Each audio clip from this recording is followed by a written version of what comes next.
Hey there, my name is Alex. I am the Silver Mont, and this is a first impressions review in progress, something like that, of Warhammer 40k Space Marine 2.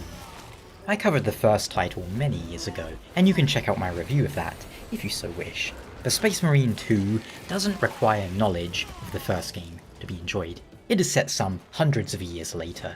First up, disclaimer time, I received a review copy of this title from the publisher, and I'm playing it on PC via Steam. It's also available on the Epic Store, PlayStation, Xbox, and it has crossplay between platforms. Co-op modes are full crossplay, PvP is only console or PC, so Steam can be matched with Epic, but not with PlayStation for PvP matches.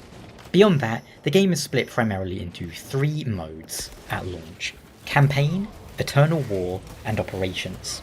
You'll start the game with an intro mission which takes a short amount of time to complete, then the three modes are available.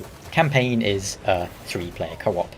Operations are 3-player co-op. Eternal War is the PvP mode with various game types. So far my focus has been on Operations, as the game isn't officially out at time of writing, so there's not really many deathmatches going on, and I'm waiting for my friends to experience the bulk of the campaign, but it's off to a good start. And I've had a little look at everything. The campaign should run you around 10 hours. Operations are repeatable missions that run parallel to the campaign. You play as one of 6 different classes, which are also available in the PvP mode, and these run the gamut of a sniper with a camo ability, a marine who can jetpack around with a thunder hammer, a heavy weapons expert who has a force field to block range damage, and even a tactician who can place numerous beacons, allowing for multiple simultaneous defensive and simultaneous multiple defensive and multiple devastating simultaneous deep strikes.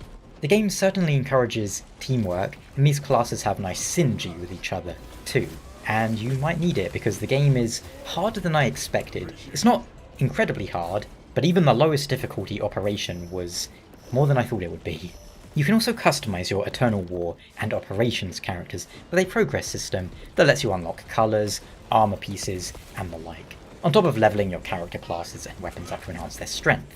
This is also where the Season Pass and future monetization of the game are going to come in. You'll be buying cosmetic things. If I'm understanding it correctly, all of the gameplay things will be free, but if you want to buy all the cool new, armors and chapters and, things that visually change your character, that's going to be paid for. Gameplay-wise, this is a third-person shooter with melee elements.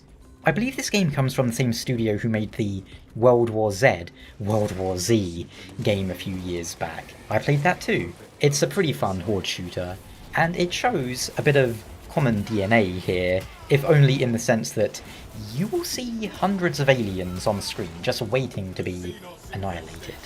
Your stock loadout is 2 guns and a melee weapon. There are certain classes in multiplayer that switch it up. Bulwark, for example, has a shield, pistol, and a melee weapon, like a sword, for example. You can shoot enemies, you can melee enemies, throw grenades, use special attacks, and there's a colour-coded system whereby you parry blue attacks and you dodge orange attacks. Now and then you'll stagger enemies, allowing you to perform a special gun attack on them too. And of course, get an enemy weak enough and you can deliver a brutal finisher, which also restores some of your armour, which functions like a regenerating shield. Beyond that you have health, which goes down gradually when you don't have armour, and it can be partially restored by hitting enemies immediately after they damage you, like Bloodborne's regain system. For the most part, health isn't restored as easily as your shield, your armour, so the gameplay feels satisfying enough. The guns have a nice kick to them, the kill animations are neat, the co-op is fun. How about performance?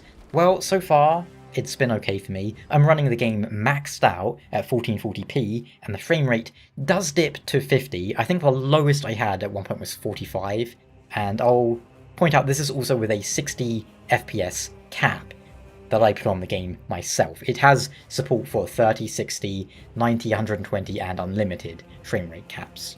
If I set DLSS to ultra performance, seems to help a bit with the very hectic scenes, but I could probably just drop one of the settings down here or there too. For that though, I would say wait for Digital Foundry if they do a video on it where they will talk about which settings impact performance the most and which are good to drop down. Generally though, performance feels pretty solid. I've not had any crashes or bugs with the game so far, and well, I played a lot of other games recently that have had such bad optimization that this one feels very playable. And the game's not even technically out yet, so there's plenty of time for further optimization through patches.